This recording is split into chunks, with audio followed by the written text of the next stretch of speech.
هل في دور للعلاج الطبيعي في الفيمورو استابدر امبنجمنت او الليبرال تير اللي هو الاصطدام الحقي الفخذي او القطع في شفا مفصل الحوض؟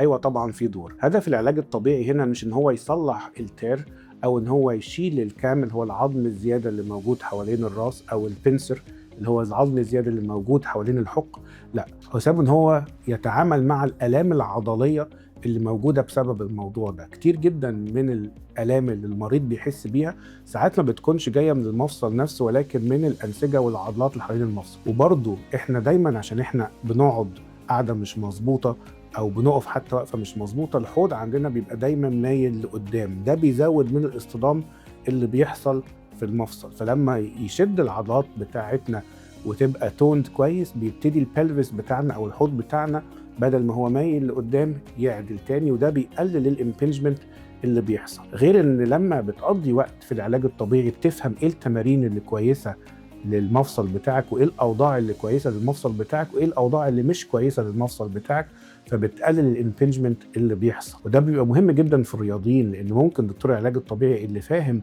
كويس يقدر يوجهك ايه الطريقه الصح اللي تلعب بيها الرياضه عشان ما يجيلكش الام في مفصل الحوض.